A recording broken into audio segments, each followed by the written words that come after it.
What's up guys, welcome back to Hex. Now today we're going to talk about a massive issue that's going on right now in the PC gaming world. Okay, so RAM, DDR5 RAM is an absolute disaster in pricing right now. It's gone skyrocketed to even over £1,000 or dollars for the basic 64GB kit. Okay, so I thought to myself, what can I do to kind of help people or spread awareness that DDR4 systems are still actually like really good performance if you do it right. Okay, so sitting right next to me here is we call it the Renegade. We have got an AMD Ryzen 7 5800X with an RTX 5060 and we have 32GB of DDR4 Corsair LPX RAM. Okay, so what I'm going to show you now is a little bit about the computer, and also we're going to get into some benchmarks and how it handles games. Okay, so currently behind me we've got Cyberpunk 2077.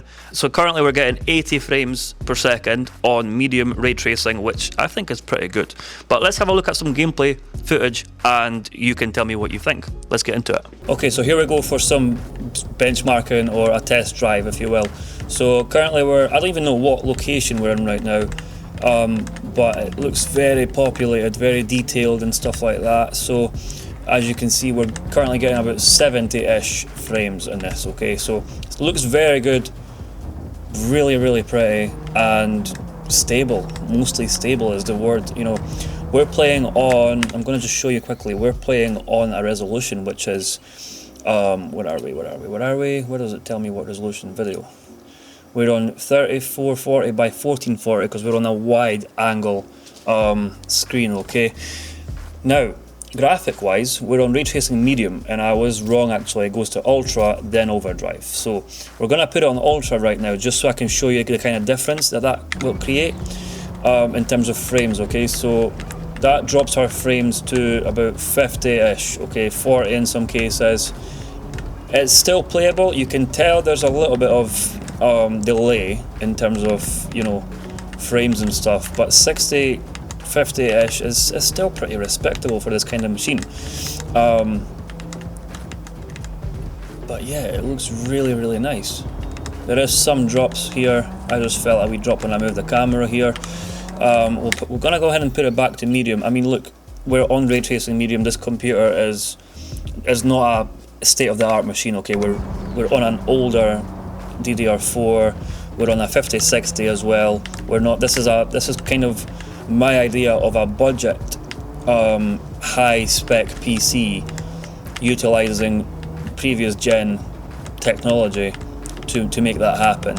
And I think personally, I think this is pretty good. I think this is really well, you know, made really, so that you can enjoy current gen games or really demanding games on old technology, if that makes sense. And I say old, like this kind of stuff isn't really that old if you think about it. Right, there's a little bit of a lag spike there. But you know, I mean, Cyberpunk 2077 is the most demanding game. If you look it up, as far as I'm aware, this is the most demanding game you can get right now. And not everybody is playing this, so this is not to say that this will be the performance in every game you play, because we will test out some more games shortly, and you will see that this computer obviously will perform a lot better in other titles that don't require as much hardware. For example, Fortnite, Call of Duty, stuff like that. You will not need so much, you know, to push this kind of game. But even, let's see what other we have options. Ultra, for example, right? I mean, this will probably run a lot nicer on ultra, just without ray tracing. Yeah, we've got actually, I was gonna say over 100 because I was expecting it to go over 100 there, but at 93 frames here without ray tracing, and it still looks good. You know what? This is like, I'm not gonna say not noticeable, but it still looks pretty nice. Reflections are really decent. Yeah, still looks great, and we're getting 90 frames. So we at Hex here advertise this computer on our website for $13.99. So you can get this built with us for $13.99 That's in pounds, by the way, not dollars or anything. And you can have one of these no problem. You know, it's a very good option if you're trying to avoid this whole DDR5 crisis that we've got going on right now. But let's jump onto some other games quickly, just so we can see how they perform. Okay guys, currently we're in Fortnite and we're on epic settings, so I'm going to go in the menu quickly before I get shot down and just quickly show you that, just so I can prove that we are definitely on epic. So we've got DLSS on quality as well, and we're on epic settings here. Alright, so let's get back in and run away before we get done in. But yeah, I think this looks really nice. We have got our CPU and the GPU usage near the top end, okay? So our CPU is at 100% usage. But as we all know, Fortnite is a very CPU heavy game, okay? Now, I don't actually know how to play this game on keyboard. I haven't played on keyboard before. I usually always play a controller. I actually like this game quite a lot. A lot of people have like a weird opinion on Fortnite. But I really like it. But anyway, besides the point. So we're getting like what, 50-ish frames on epic, which, I mean, you know, your die-hard Fortnite players will be like, they put the settings down to low just so they can get the best frames and stuff like that, right? I don't do that because I don't know, I'm not as into it, I don't think. But anyway, we've got 50 frames on epic, okay? Now if I go and just lower that down, okay? Let's see now. Let's go we'll just put it down to like high. That take us up to 65-ish. Yeah. So we gained like 15 frames by doing that, which, to be honest, isn't a lot, but we only went from ultra or epic to high. So again, we're on the same resolution as previously, the wide screen thing. Let's just see, can we do like is it a preset we can do? We can do a preset, okay, auto set graphics. So this will decide what the best graphics for this machine, okay? So let's apply that and get back into game. Okay, that's increased it significantly, but everything's turned purple. Am I tripping? Why are things purple? Is this meant to be like this? I think it is. Okay, so we're at 80 frames now, and it's climbing. It's going up to 90 now. Over 90. Nearly 100. Over 100. Yeah. So. And this still looks really pretty. It still looks really nice. I'm big on quality, okay? I'm big on graphics and stuff like that. So I want my game to look really pretty. But you can do that. See, you can do that still with this device, with this machine even. So that's what I'm here trying to show you, that you can run a game on an older system and it will still deliver good results. You don't need to be getting a DDR5 monstrosity of a computer. You don't need that. You really don't need that. People will try and sell you, all these big companies, they'll try and sell you, you know, the latest generation system with a high tier graphics card like a 5080, 5070, stuff like that, or a TI or something like that. We're running a 5060 here. Nothing crazy. 8 gigabytes of VRAM, nothing insane, and it performs well. It does really good, you know, does really good results. But you guys let me know what you think in the comments. But me personally, I think this is working really, really well. Anything over 60 frames I consider to be a good setup. And if you can have it on high settings like what we have so far, there's nothing to complain about, really. There's nothing to be worried about. And unfortunately, when you say budget computer these days, in this day and age, right now, January 2026, budget is like £1,000 or like £1,500 or something like that, which this is in the middle of at £13.99. Yeah, you can drop it down to 16 gigabytes of DDR4 RAM, but the difference in price isn't really that much, okay? I'm about to get killed here by this wave. You can scale it down with the processor as well, maybe go down to a 5600X, for example, but again, that's not what we're trying. We're trying to basically maximize as much as we can out of a previous gen gaming computer. I could have went ahead and put a 5800X 3D in it, but that is again putting the price up, which is what we don't want. Okay, we're trying to keep it low, but we're trying to keep it without going over the top, and you don't need over the top, as I've just showed you. So a 5800X with a 5060 and 32 gigabytes of DDR4 RAM is sufficient. Okay, let's try one more game before we end the video. Alright guys, so now we're in Ghosts of Tsushima. So we're having a look at this, okay? So first of all, it looks absolutely gorgeous, as this game does. It's very vibrant, you know, it's got really, really, really pretty graphics.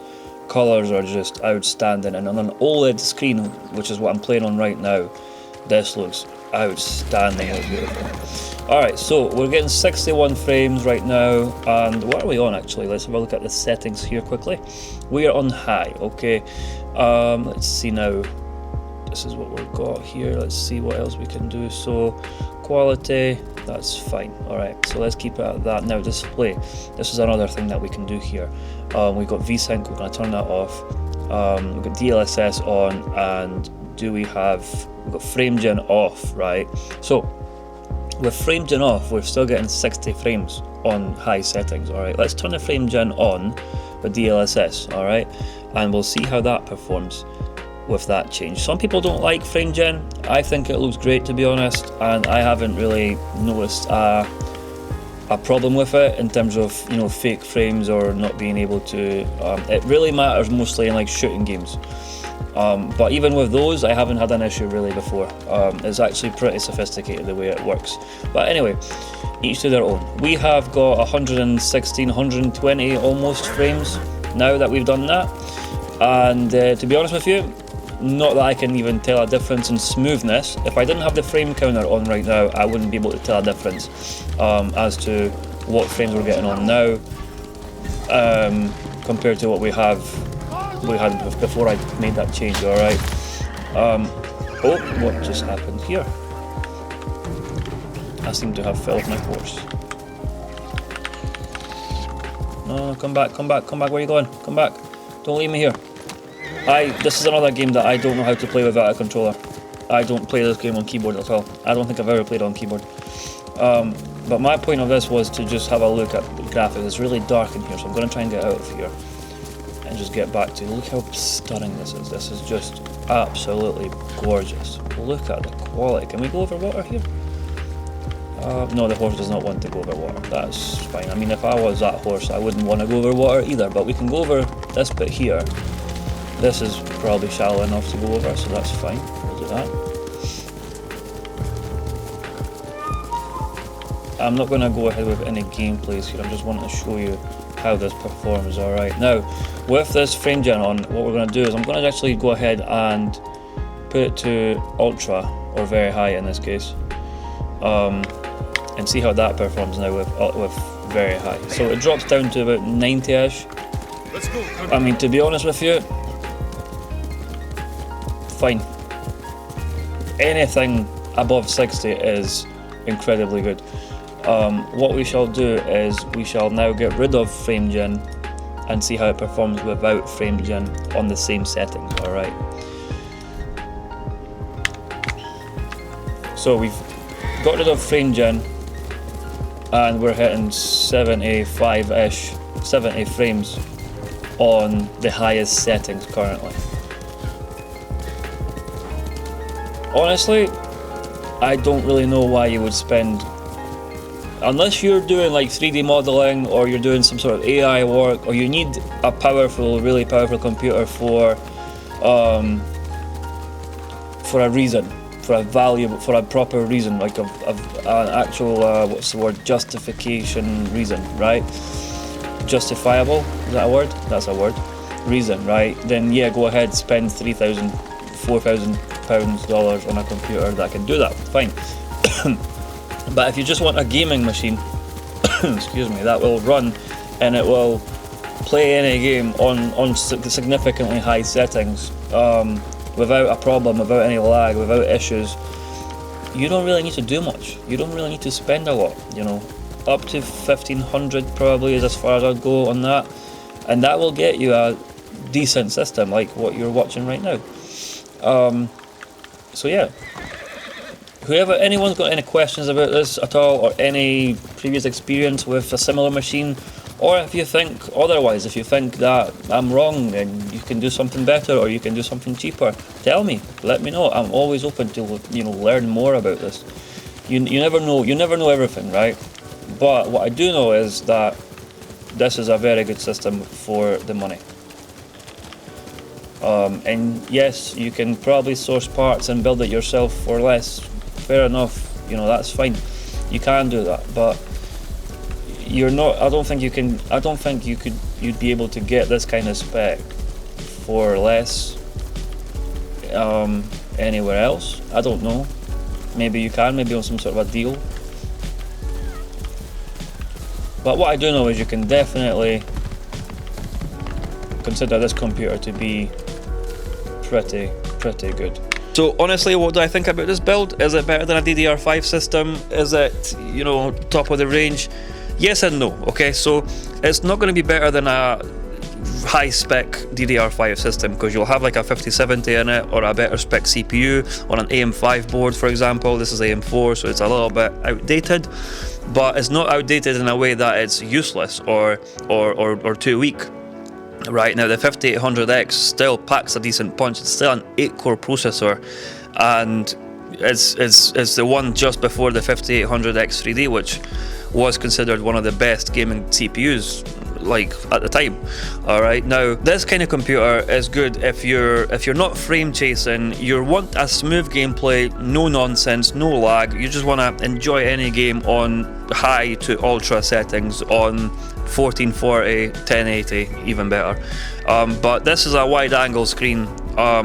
It's what, 3440 by 1440, as you've seen in the video earlier.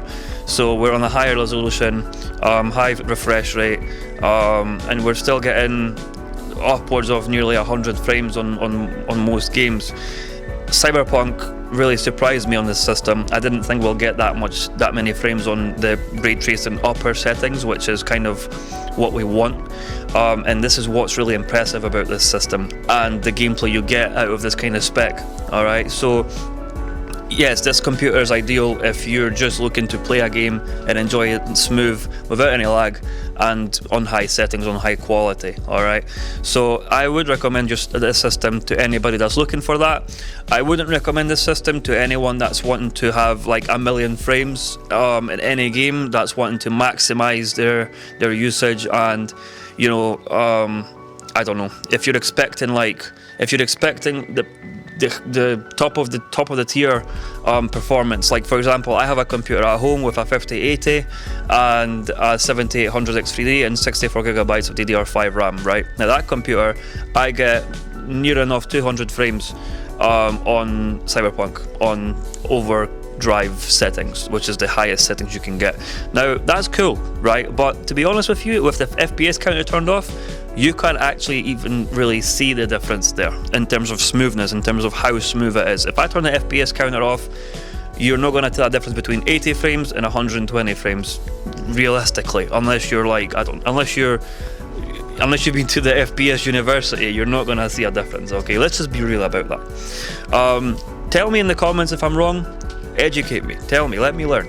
Alright, but I think this is a really good system and I think it operates well. So this is me, us at Hex here, spreading awareness that you don't need a current gen system to enjoy a nice smooth game on high quality settings. And I hope you enjoyed this video, and if you want me to test out any more systems or any even lower spec systems and see how they perform, let me know in the comments and we will do that for you.